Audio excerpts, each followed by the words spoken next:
Namaste and welcome back to the channel after a very eventful week that ended on 7th of June. So before moving ahead with the video, let me tell you कि इस video में मेरा intention सिर्फ अपना personal homework आपसे share करना है and also for my own future reference. By या सेल रिकमेंडेशन के तरीके से इस वीडियो को बिल्कुल भी मत लीजिएगा। Moving ahead on monthly time frame of Nifty index. जैसा कि हम चेक कर सकते हैं लास्ट वीडियो में भी जो मैंने आपसे शेयर किया था, you may find that on I button here. तो जो मैंने शेयर किया था कि रिग्रेशन चैनल मैंने दो ले रखे हैं। पहला 3-3 डेविएशन का जो स्मॉलर रिग्रेशन चैनल आपको देखने को मिल रहा होगा, अलॉन्ग विथ 4-4 का जो डेविएशन मैंने ले रखा था, लार्जर रिग्रेशन चैनल आपको देखने को मिल रहा होगा। इसकी बात करने से पहले let me rewind the previous week, जिसमें कई कई सारे इवेंट्स जो थे हमारे सामने थे। आरबीआई की एमपीसी मीटिंग थी जिसमें उन्होंने जीडीपी का आउटलुक पॉजिटिव वे में रखा और उन्होंने फोरकास्ट भी जो है पहले से बेटर कर दिया। अलॉन्ग विद दैट इन्फ्लेशन भी जो है उनके हिसाब से कंट्रोल्ड है और पहले से जो इन्फ्लेशन का टारगेट था वो नीचे आ गया। That will be taken positively bye market और इसके सेंटिमेंट्स भी पॉजिटिव वे में लिए जा सकते हैं। सो पिछले वीक ही कौन सी पार्टी वापस से रूल करने आएगी उसका भी हमें एक क्लैरिटी मिल चुका है और अभी जो है मार्केट इस इवेंट को काफ़ी पॉजिटिवली ले रहा है कि पिछली रूलिंग पार्टी जो थी वो वापस से हमें देखने को मिल रही है इस टर्म में भी। सो ये सारे इवेंट्स जो है काफ़ी पॉजिटिव है। अलॉन्ग विद जीडीपी का भी जो ग्रोथ आउटलुक है उसे भी पॉजिटिव रखा गया है। 8% पे पिछला फाइनेंशियल ईयर एंड हुआ था। तो let's move on to chart. Monthly time frame पे मैंने आपसे बात की थी कि ये जो स्मॉलर रिग्रेशन चैनल है, चांसेस थे कि ये ब्रेक होकर, मैंने आपसे शेयर किया था कि हायर डेविएशन का जो रिग्रेशन चैनल है उसके अराउंड तक मैं पर्सनली एक्सपेक्ट कर रही थी। इसने फिलहाल एंट्री तो ले ली है, ऑल्दो अब मेरा ये एक्सपेक्टेशन थोड़ा सा मॉडिफाई हुआ है दैट हो सकता है यहाँ पे हमें कुछ वोलाटिलिटी देखने को मिले। तो मंथली टाइम फ्रेम पे हमने रिग्रेशन चैनल को वापस से चेक किया एंड प्रीवियस वीक में जो एक्सपेक्टेशन था बिल्कुल उसी तरीके से आगे इसमें बढ़ रहा है। Let's check the 9 and 21 EMAs on monthly chart. यहाँ पे हम देख सकते हैं कि काफ़ी पॉजिटिवली ईएमएज ने भी 9 और 21 ईएमएज ने भी सपोर्ट कर रखा है मार्केट को। और अभी जो है मार्केट ये जो कैंडल है अभी अंडर कंस्ट्रक्शन है, पूरा मंथ अभी एंड हुआ नहीं है। तो अभी हम होपफुल रह सकते हैं कि फिलहाल प्राइसेस जो है काफ़ी far away from the 9 EMA है, अप्रोक्सीमेटली मोर देन 6%। तो फिलहाल इसे मैं पॉजिटिवली ही ले रही हूँ। If we check Nifty on weekly time frame, यहाँ पे मूविंग एवरेजेस काफ़ी सपोर्टिव देख रहे हैं। मैंने 21 और 50 ईएमए लगा रखा है। इमीडिएट बेसिस पे 21 ईएमए जो मोर देन 6.5% अभी प्राइस इसके ऊपर ट्रेड कर रहे हैं, काफ़ी सपोर्टिव अभी प्रूफ हो सकता है। Now, if we look at the volatile range of previous week जो end हुआ 7th of June को, यहाँ पे हम देख सकते हैं कि जहाँ पे approximately prices ने opening दी थी, लगभग वहीं पे closing भी मिली है, making it a candle of doji family. Although ये टॉप पे है तो हम इसे इस पैटर्न को हैंगिंग मैन की तरह भी कंसिडर करते हैं। अगर हम इस कैंडल के बारे में कुछ और इन डेप्थ में बात करें तो यहाँ पे हम चेक कर सकते हैं कि इसका लो जो रजिस्टर हुआ था वो हुआ था 21,281.45 का। उस हिसाब से इसने क्या किया था, जो लास्ट वीक ऑफ दिसंबर की कैंडल थी 2023 की, बिल्कुल वहां तक इसने जाकर उसे भी इनगल्फ लगाया था जब मार्केट में वोलाटिलिटी आई थी डाउन साइड में। यानी कि जस्ट बिकॉज ये जो रूलिंग पार्टी है इसके कमज़ोर होकर वापस आने से या फिर इसके नहीं आने से मार्केट में इतना डर था कि इमीडिएट बेसिस पे इसने जो भी गेन्स रजिस्टर किए थे 26 दिसंबर 2023 से, वो सारे गेन्स इसने इनगल्फ लगा दिए थे, यानी कि वहां से और भी ज्यादा बेयरिशनेस आ सकती थी। So this is the support जो मार्केट को रूलिंग गवर्नमेंट के वापस आने से मिली है, जैसा कि हम यहाँ देख भी सकते हैं। अब अगर हम बात करें, वेट अ सेकेंड,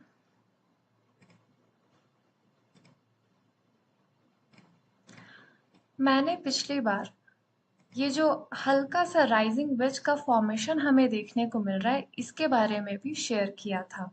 और जैसा कि हम देख सकते हैं, कई बार रिजेक्शन मिलने के बाद फाइनली पिछले वीक के कैंडल ने just above the resistance band of this wedge इसने क्लोजिंग दी है। यहाँ पे ये थोड़ा ट्रिकी सिनारियो बन सकता है। हो सकता है कि इसका हमें ब्रेकआउट देखने को मिले। जैसा कि हम जानते हैं कि हमारे पास सारे सेंटिमेंट्स जो है पॉजिटिवली ही राइट कर रहे हैं, तो हो सकता है इसका एक ब्रेकआउट मिले और राइजिंग वेज पैटर्न यहाँ पे फेल होता हुआ प्रूफ हो।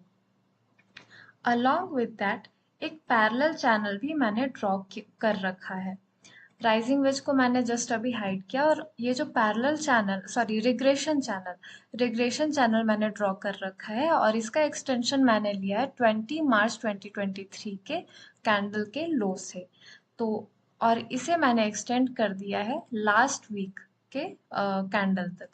तो जैसा कि हम देख सकते हैं, इसने अपर बाउंड्री और लोअर बाउंड्री से काफी रिस्पेक्टफुली रेजिस्टेंस और सपोर्ट लिया है, और लास्ट वीक ही इसने इसे ब्रीच करने की कोशिश की थी, but the lower boundary proved to be supportive, और इवेंट्स ने भी उसी तरीके से आकर इसे सपोर्ट दे दिया, and it has close just above the mid range of this regression channel. अच्छा, इसमें जो मैंने डेविएशंस ले रखा है, अपर डेविएशन जो आपको डिफरेंस भी देखने को मिल रहा होगा from the mid range of channel या ट्रेंड, यहाँ पे अपर डेविएशन मैंने 2 रखा है, लोअर डेविएशन -3 रखा है। तो इमीडिएट बेसिस पे नेक्स्ट वीक के लिए हमारे पास रिग्रेशन ट्रेंड के हिसाब से अबव 23,900 का एक बैंड या एक लेवल हमें देखने को मिल रहा है, जिसके लिए हमें प्रिपेयर रहना चाहिए, बट विथ कॉशन। नेक्स्ट मैंने रिग्रेशन ट्रेंड को हाइड कर रखा है अभी, और एक पैरेलल चैनल हम अपने स्क्रीन पे देख सकते हैं, जिसका लो मैंने लिया था 23 मार्च 2020 की जो लो रजिस्टर हुई थी उस कैंडल से। और जैसा कि हम देख सकते हैं, एक बार जो इसमें ब्रीच आया था उसमें kind of complex head and shoulder का फॉर्मेशन बना, और वापस से उसके बियर प्रेशर के वजह से वापस से कैंडल के, सॉरी, चैनल के अंदर कैंडल्स ने काम करना शुरू कर दिया, और again the parallel channel has got activated. बिल्कुल अपर बाउंड्री से इसमें रिजेक्शन मिल रही है और लोअर बाउंड्री से अच्छा सपोर्ट देखने को मिल रहा है, और फिलहाल काफी समय से अपर बैंड जो था इसका, उसके अराउंड, मिड रेंज से अपर बैंड के अराउंड इंडेक्स में ट्रेडिंग चल रही है। लास्ट वीक वही मिड रेंज जो रहा वो सपोर्टिव बिहेव दिखाया, और अभी अपर बैंड के बिल्कुल पास में ये चैनल, सॉरी, ये कैंडल क्लोज हुई है। तो अब नेक्स्ट वीक के लिए हमारे सामने है अप्रोक्सीमेटली 23,600 प्लस के लेवल्स। हो सकता है एक काइंड ऑफ रेजिस्टेंस के तौर पे बिहेव करे। जस्ट इन केस अगर इसका ब्रीच होता है, तो I will be personally moving to, तो जो मैंने मंथली चार्ट पे रिग्रेशन चैनल का जो लेवल शेयर किया था, उससे मैं वापस से कंसिडर करूंगी। ये तो हो गई वीकली चार्ट की बात। Moving ahead with the daily time frame, हम चेक कर सकते हैं कि 50 ईएमए अलॉन्ग विथ 100 ईएमए जब भी टच हुआ है, इन दोनों ने ही पॉजिटिव बिहेवियर दिखाया है, जो कि लास्ट हमें जो वॉलेटिलिटी ऑफ इलेक्शन रिजल्ट के दिन भी देखने को मिली थी, वहां से भी इन दोनों ईएमएस ने काफी सपोर्टिव बिहेवियर हमें दिया। नाउ जो मैंने पिछले वीडियो में शेयर किया था कि जो वोलाटाइल रेंज था एग्जिट पॉल से लेके इलेक्शन रिजल्ट वाले दिन तक, वहाँ का मैंने एक रेंज रजिस्टर किया था, सॉरी मार्क किया था। 21,880 ऑन द लोअर साइड और 23,337 ऑन द हायर साइड, जो हाई ऑफ 3 जून और क्लोजिंग लेवल ऑफ 4 जून का हम देख सकते हैं। और मैंने ये भी बात की थी कि जब इतना बड़ा सा रेंज हमारे सामने है तो it was very likely to have an inside bar kind of setup for the high and close of these two candles जो मैंने अभी अभी मेंशन किए। अब अगर हम आगे बढ़ें तो currently we don't need the lower range. यहाँ पे हम देख सकते हैं कि क्लस्टर ऑफ रेजिस्टेंस जो है वो हमारे सामने विजिबल है। ब्लू लाइन जो वीकली टाइम फ्रेम पे जा रही थी, बिल्कुल वहाँ पे क्लोजिंग हमें देखने को मिली है, और जो ये हाई ऑफ 3 जून है वो भी एक रेजिस्टेंस की तरह हो सकता है कि काम करे। साथ ही साथ जो parallel channel weekly time frame पे था, ऑल्दो स्पेस काफ़ी है ऊपर जाने का, बट हो सकता है कि यहाँ पे वॉलाटाइल वे में ट्रेडिंग हमें देखने को मिले। इम्पॉर्टेंट लेवल्स को आइडेंटिफाई करने के लिए हमें और भी ज़्यादा शॉर्टर टाइम फ्रेम पे जाना होगा। हमारे सामने है 15 मिनट का टाइम फ्रेम वाला चार्ट। जैसा कि हम देख सकते हैं कि एक हार्मोनिक पैटर्न जो है पैनिक वाले दिन के वजह से डेवलप हुआ था, और उसका पोटेंशियल रिवर्सल जोन यानी कि पाइवट डी जो था 22,873 के अराउंड वो रजिस्टर्ड था, और बिल्कुल वहीं से हमें काइंड ऑफ कंसोलिडेशन और काइंड ऑफ बेयरिश साइड में छोटा सा मूव भी देखने को मिला। नाउ ये ज़्यादा बेयरिश क्यों नहीं हुआ? Because of the prevailing sentiments in the overall market. फिर भी अगर हम यहाँ से भी चेक करें तो हमें यहाँ से अप्रॉक्सीमेटली 0.76% का डाउनसाइड मूव, जो कि हम इसे 1% के अप्रॉक्सीमेटली भी ले सकते हैं, वहाँ तक का हमें इसमें मूव देखने को मिला था ऑन द डाउन साइड। जैसा कि इसने प्रीवियसली वर्क किया था, मैंने एक और हार्मोनिक सेटअप जो है वो आइडेंटिफाई किया है। Let me highlight it a bit for you so that आपको ये हार्मोनिक सेटअप जिसकी मैंने बात की वो आपको क्लियरली देखते बने। I hope it is visible on your screen. So this was the harmonic setup I just talked about. Next harmonic setup जो अभी अभी मैंने इसे भी आइडेंटिफाई किया है वो सॉरी ये नहीं था,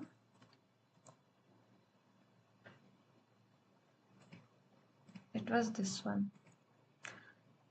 Let me highlight this one as well, आपको ये विजिबल हो। I hope this is visible to you. इसका पाइवट डी जो है वो है 23,854.50 के पास। तो on the higher side, because हमारे पास स्विंग लेवल्स अवेलेबल नहीं है due to the fresher high वाला जो रीजन अब हमारे सामने है, तो हार्मोनिक सेटअप की हेल्प से हमें एक और लेवल आइडेंटिफाई हुआ 23,850 प्लस का। इस लेवल को मैं मार्क कर लेती हूँ for support on my intraday chart. Right, कहाँ कहाँ जा रहा है? I will keep it at 850. So this is the level जो हमें हार्मोनिक सेटअप ने दिया है। यानी कि इस लेवल पे जब भी मार्केट आएगा, if I will be in the long side, यहाँ पे मैं अपने जो भी पोजीशंस हैं उन्हें कवर कर लूँगी। और अब नेक्स्ट बात करते हैं जो कुछ दूसरे लेवल्स जो आइडेंटिफाई हो रखे हैं on the 15 minute time frame. ये जो हमें जोन देखने को मिला था अभी जिस हार्मोनिक पोटेंशियल रिवर्सल जोन की बात मैंने की, जो 22,873 के अराउंड मिला था, उसका लो लगभग रजिस्टर हुआ था, जैसा कि हम देख सकते हैं 22,776 से लेकर 700 तक के लेवल पे, यानी 76 पॉइंट्स का अप्रॉक्सीमेटली वो जोन था। ये मुझे फिलहाल सपोर्टिव देखने को मिल रहा है, बिकॉज यहीं से जब इसने इस खास रेंज को ब्रेकआउट दिया था, यहीं से इसमें काफ़ी अच्छा ट्रेंड हमें देखने को मिला था। नाउ अब हम इसकी बात करें, नेक्स्ट मुझे वही जो हमारा प्रीवियस हार्मोनिक सेटअप का रिवर्सल जोन था उसे मैं ज़रा सा मॉडिफाई करूंगी और ये जो हाई था उसका वहां पे इसे मार्क कर दूंगी सो दैट जब कभी भी यहाँ पे आए तो I consider it as potential supportive level. Next level मैंने आइडेंटिफाई कर रखा है 2375 के अराउंड का because of these two candles. और भी प्रीवियसली भी इसने सपोर्टिव बिहेवियर ही दिखाया था जब एग्जिट पॉल वाले दिन इसने यहीं से वापस से बाउंस बैक किया था। पिछली बार भी यहाँ पे ही इसने रेजिस्टेंस लिया था जो कि पोलैरिटी सेटअप की वजह से उस दिन सपोर्टिव बिहेवियर किया। वापस से रेजिस्टेंस के तरीके से काइंड ऑफ इसने इंट्राडे में प्रॉफिट बुकिंग ली बट इट हैज ब्रीच्ड। तो पोलैरिटी सेटअप वापस अगेन एक्टिवेट हो चुका है। तो हो सकता है यहाँ पे अगर ये आए तो वापस से एक सपोर्टिव बिहेवियर दिखा सके। ये लेवल्स मैं आपको अपोजिट साइड साइड में मैंने बता दिया। तो जस्ट इन केस अगर ये सारे ब्रीच होते हुए नीचे की तरफ जाते हैं तो अकॉर्डिंगली उसी तरीके से आई will be considering these levels. इसके नीचे फिलहाल मैं एक्सपेक्ट नहीं कर रही हूँ, खुद भी ट्रेड नहीं लूंगी। हायर साइड में हम देख सकते हैं फिलहाल बिल्कुल रेजिस्टेंस पे है तो हो सकता है कुछ करेक्शन या कंसोलिडेशन आए।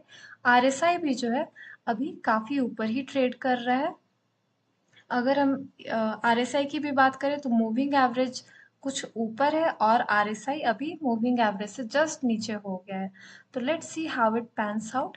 ऑन द हायर साइड भी पैरेलल चैनल का जो अपर बाउंड्री है वो एक रेजिस्टेंस के तौर पे काम कर सकता है which immediately happens to be around 23,600 plus के लेवल्स। और ये जो हार्मोनिक सेटअप के रिवर्सल जोन की बात की मैंने वो 23,850 का। नेक्स्ट इंडेक्स हमारे सामने है बैंक निफ्टी। इसका बहुत ही क्विक रिव्यू ले लेते हैं। हमारे सामने ओपन है 2 आवरली टाइम फ्रेम का चार्ट। यहाँ पे हम देख सकते हैं आरएसआई काफी एक कंसोलिडेटिंग वे में मैनेज करके चल रहा है। साथ ही साथ जो इलेक्शन और एग्जिट पोल वाले दिन की वॉलेटिलिटी आई थी उसमें हमें एक अच्छा डेप्थ देखने को मिला और स्टिक्स में भी बाइंग प्रेशर देखने को हमें मिला है। और ये जो बाइंग प्रेशर था उसका एक अच्छा कंफर्मेशन भी हम देख सकते हैं। इसमें मुझे ये आइडेंटिफाई हुआ है कि हमारे सामने एक हार्मोनिक पैटर्न का सेटअप एक्टिवेटेड है already above the pivot B which happens to be the high of 48,083.85। यानी कि जब तक ये लेवल मेंटेन्ड है तब तक हम ये एक्सपेक्ट करके चल सकते हैं कि पहला तो 50,550 का लेवल अचीवेबल है। अगर ये भी अचीव होता और प्राइसेस यहाँ से रिवर्स नहीं करती है, किसी तरह का ब्रेकआउट हमें मिले या इस लेवल को रीटेस्ट करने टेस्ट करने के बाद नीचे एक रीटेस्ट करने के लिए फॉलोड अप जो लेवल्स हैं उसके बाद जो सपोर्टिव एक्शन ये दे सकते हैं तो हो सकता है कि नेक्स्ट लेवल हमारे सामने ओपन अप हो सकता है 52,495 के अराउंड का। रफली हम उसे 52,500 का लेवल कंसिडर कर सकते हैं। तो अगर ये हार्मोनिक सेटअप सक्सेस करता है तो पहला तो 50,550 का लेवल फॉलोड बाय 52,500 का लेवल हमारे सामने ओपन अप है जिसकी पॉसिबिलिटी तब तक बनी रहेगी जब तक पाइवट बी 48,083 होल्ड किया रहता है। Let's see how it goes. By the way below it ये जो सेटअप है इनवैलिड हो जाएगा और हम इस हार्मोनिक पैटर्न को कंसिडर नहीं करेंगे। So that was about Nifty bank. Let's see how it goes. तब तक के लिए साइनिंग ऑफ।